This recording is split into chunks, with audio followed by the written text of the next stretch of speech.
habeen wanaagsan saaxiibayaal u diyaargarooba wararkeena caawa inaad ka daawataan janaaladana sirta iyo calanka news u diyaargarooba wararkeena caawa waa Jimco Sabti ayaa soo galaysa waana February waxay ku beegantaa 12 qodobada wararkeena ugu waaweyn caawana waxaa qayb ka Xasan Sheekh Maxamuud oo ka hadlay arrimaha doorashooyinka kiiska badda oo qoys uu ka muujiyay eedan culus oo jeediyay madaxweynaha waqtigu ka idlaaday Farmaajo madaxweyne Farmaajo ka baaqday munaasabad laga sugayo garoonka diyaaradaha Muqdisho waa maxay sababta mooshin ka dhana xilkan looga qaadayo madaxweyne Cali Guudlaabe iyo abaabulkiisa oo ka bilowday magaalada Jowhar amisom qaramada midoobay oo ka heshiiyay doorashada iyo xog culus oo durban la helayo sagaal xabadood oo lagu dhuftay marxuum Soomaaliya oo ku nool wadanka Koonfur Afrika iyo Soomaalida halkaas lagu dhibaateynayo sii kordhaya waa maxay sababta Kenya mar saddexaad u dalbanayso in dib loo dhigo kiiska dacwadda badda qodobadaas iyo qodobo kale ayaad ku daawo doontaan wararkeena u diyaar garooba qayb ka noqo saaxiibada ku xiran channelkeena subscribe ino dheh gambarle kana taabo waxay ka saacideen si ay kugu soo dhacaan muuqaaladan warbixinadeena iyo xogaa gaarka halkan aan ku baahino aan ku bilaabay marka hore ee Xasan Sheekh Maxamuud ayaa ka hadlay arrimo badan oo ku saabsan doorashooyinka kiiska badda iyo eedan culus oo jeediyay madaxweynaha waqtiga ka idlaaday Maxamed Cabdullaahi Farmaajo Xasan Sheekh Maxamuud madaxweynihii hore ee dalka kana mid ah musharaxiinta midowga musharaxiinta dalka ayaa eedan culus u jeediyay madaxweynaha waqtiga ka idlaaday Farmaajo oo ku saabsan dayacaada kiiska badda iyo in Soomaaliya markan ay qarka u saaran tahay inay weyso badweynta Hindiya qayb kamid ah oo hadda qatar weyn ku jirta sida uu yiri Xasan waraysi uu bixiyay Xasan ayaa waxa uu ku sheegay madaxweynaha dalka Farmaajo 4 sano la soo dhaafay waqtigii dhaqaale uu ku bixiyay kala furfuridda maamul goboleedyada laakiin uusan xoogii dhaqaale midkoodna ku bixin kiiska dacwadda badda ee tala maxkamadda caalamiga ah dowladda qadiyada badda kuma mashquulin waxayna juhdi dhaqaale iyo waqtiba ku bixisay xaaladda gobolka Sogod iyo Jubbaland si loo kala furfuri lahaa hadii la gelin lahaa juhdi iyo waqti dacwadda badda inta la tilmaamo soo gaareen mar hore ay ilaa lahayd ayuu yiri Xasan Sheekh Maxamuud waxa uu sidoo kale Xasan uu sheegay in hadda badda ay ku taagantahay xaalad khatar ah lagana yaabo in Soomaaliya ay lumiso biyaha badda iyo dhul baaxad weyn oo ku geedaaman muranka badda Xasan ayaa ku eedeeyay dawladdu in si laab la kacay kaga gaabisay kiiska dacwadda badda taas oo u muuqanaysa in Soomaaliya guul darro qarka ay u saaran tahay waxaanu tusaale u soo qaatay in qareenadii aqoonyahanadii howshan asaga u xil saaray in guud ahaanba ay dawladda federaalka ay kala dirtay kuwaas oo sheegtay in talaab taas oo sheegtay in halis weyn ku ah biyaha badda xubnaha horkacay kiiskan waxa qayb ka ah xeeraaliyay waqtigaas Axmed Cali Daahir wakiilkii midowga Yurub oo hadda dawladdu ay ka dhigtay gudoomiyaha baarlamaanka Koonfur Galbeed fiqi iyo waliba saraakiil kale uu sheegay in ay hayeen shakhsiyaadka sida weyn u horkacay kiiskan laakiin dhammaan waxa uu sheegay Xasan Sheekh in dawladda federaalka ay kala dirtay kala dirista khubradii howshan loo xil saaray uu yiri waxay dhibaato weyn ku noqon kartaa biyaha Soomaaliya waxaana qarka u saarnaa inaan lumino biyo baaxad weyn iyo dhul baaxad weyn ee Soomaaliya ay leedahay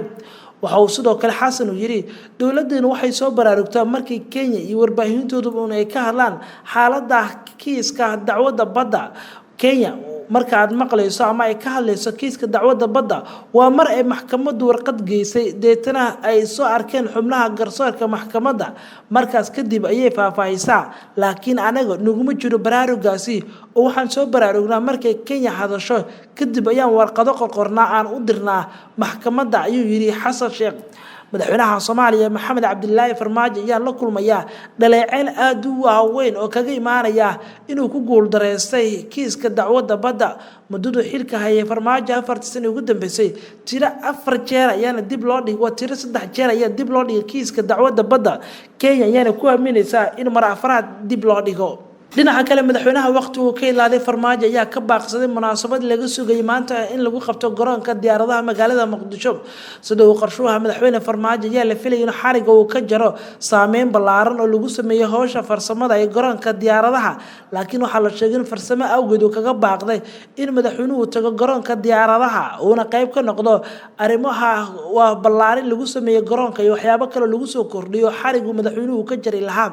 wasiirka gaadiidka ee dowladda hawada xukuumadda federaalka Maxamed Cabdullaahi Salaad Omar ayaa daah furay diiwaangelinta diyaaradaha iyo ruqsad siinta xirfadlayaasha ka howlgalaya ama xirfadlayaasha dhanka wada kaxaynta diyaaradaha kaas oo dowladda federaalka hadda ay kusoo kordhisay gudaha garoonka waxaana la filayay in halkan marka hore xarigu ka jiro madaxweynaha laakiin tani ay qayb ka tahay in madaxweynuhu uu ka baaqday baaqashadiisana lagu tilmaamay sababo dhanka ammaanka ah arintani lagu soo kordhiyay garoonka diyaaradaha ayaa muujinaysa astaanta qarannimo ee dalku uu leeyahay iyo sidoo kale garoonka inuu ka mid noqonayo garoomada caalamiga ee dunida oo ay ka jiraan arrimaha ku saabsan diiwaangelinta iyo ruqsadaynta xirfadlayaasha ka shaqeeya duulimaadyada wasiirka ayaa bogaadiyay dadaalada hay'adda duulista rayidka ee Soomaaliya iyo waliba howlwadeennada wasaaradda howlaha wasaaradda gaadiidka iyo duulista hawada shaqada adag ay ka qabteen nidaamka duulimaadka dalka oo noqday mid casri ah munaasabadan ay goobjoog ka ayeen qaar ka mid ah safiirada dowladda saaxiibada dhulaa xildhibaano ka mid ah golaha shacabka wakiilada golayaasha dowladda iyo waliba shirkadaha diyaaradaha iyo howlwadeennada iyo wasaaradda howlaha wasaaradda gaadiidka iyo duulista hawada iyo hay'adda duulista rayidka Soomaaliya ayaa wasiirka halkaasi ogolaasho ruqsasiina waxa uu siiyay qaar ka mid ah shirkadaha duulimaadyada dalka ka shaqeeya kuwaas markii ugu horeysay helay ogolaasho ruqsasiina ah in dalka ay ka shaqeyn karaan xarunta laga hirgeliyay garoonka diyaaradaha ayaa la sheegay in ay xarun muhiim u ah dalka oo marka loo eego lana ogaan karo inta diyaaradood ka shaqeysa sidoo kalena dalka aysan ka shaqeyn karin diyaarad ay ruqsad siisay dowladda federaalka si aad ayaa loo diyaariyay gudaha garoonka qaybta VIP-da laakiin nasiib darro madaxweynaha ayaa la sheegay in sababo dhanka amniga uu kaga baaqday mooshinka dhana madaxweynaha Hirshabelle Cali Guudlaabe ayaa ka soconaya magaalada Jowhar xiisadan ayaana soo korortay dhowrkii toddobaadii ugu dambeysay gudoomiye ku-xigeenka labaad ee Hirshabelle ahna ninka ugu awooda badan maamulkaasi marka laga soo tago madaxweynaha maamulkaasi Hirshabelle ayaa la sheegay in xalay uu qabtay mooshinka dhana Cali Guudlaabe wararka ayaa sheegay in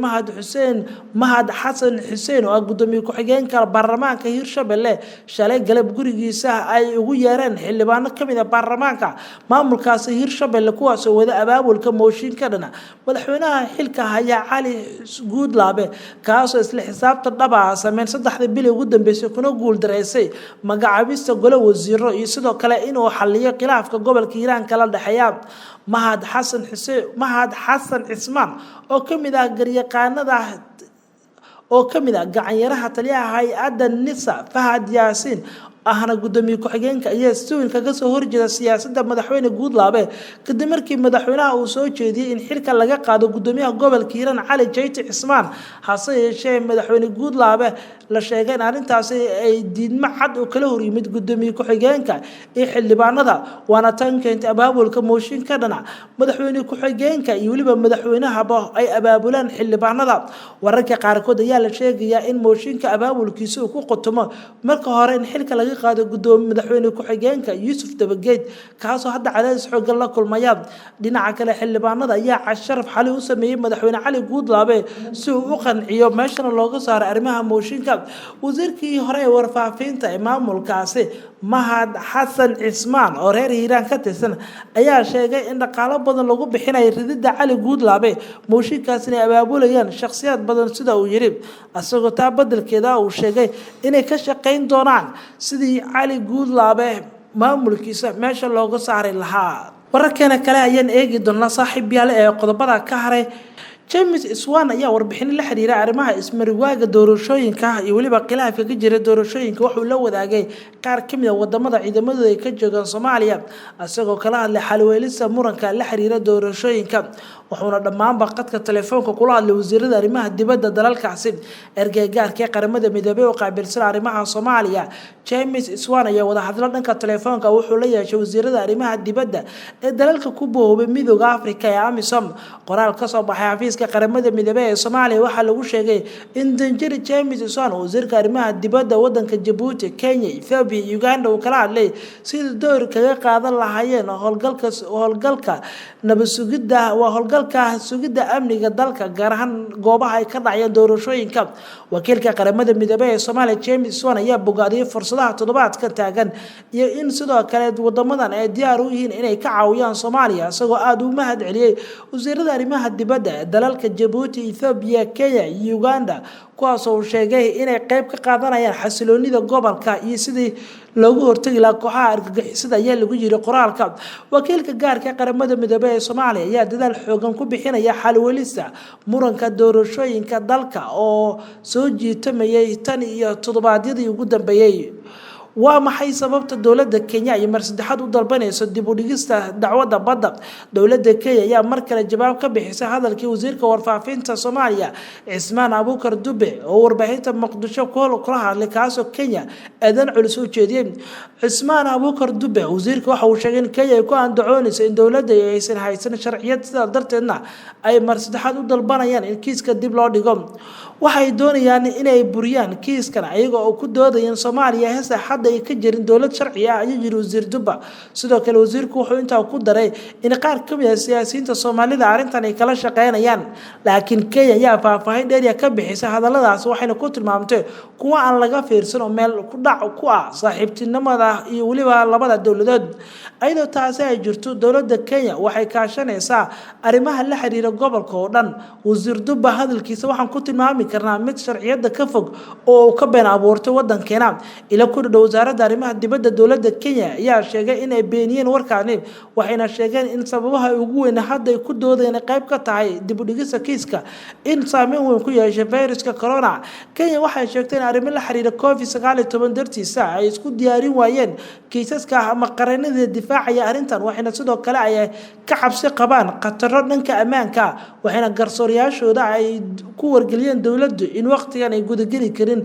kiiska difaacida dalka. sidaas ay tahana Kenya waxa sheegtay inay u dalbatay in dib loo dhigo sida Kenya ay ku andacoonayso. ma jiro faahfaahin iyo wax kale ka badan marka loo eego Kenya oo andacootay in saameynta COVID-19 ay darteed u dalbatay mar kale dib loo dhigo. muwaadin Soomaaliyeed ayaa si arxan darro lagu dilay wadanka Koonfur Afrika 9 xabadood ayaana lagu dhuftay tuulada yiraahdo Deef oo ka tirsan magaalada Cape Town dalka South Africa. waxa xalay lagu dilay Allah u naxariisay Cabdullaahi Maxamed Xuseen oo kamid ah ganacsatada caanka ah ee ka shaqeynayay gudaha dalkaasi. wariyaal ku sugan gudaha Cape Town ayaa soo warinaya waxayna sheegeen muwaadinkan lagu toogtay isla markaana kooxo hubeysan oo gaangisa madow ah oo Koonfur Afrika 9 xabadood ay ku dhufteen. dableyda dilka geystay ayaa la sheegay inay baxsadeen. booliisku waxa sheegay inay wadaan baaritaan la xiriira sida ay u soo bandhig lahayn dableyda dilka geystay ay soo qabtaan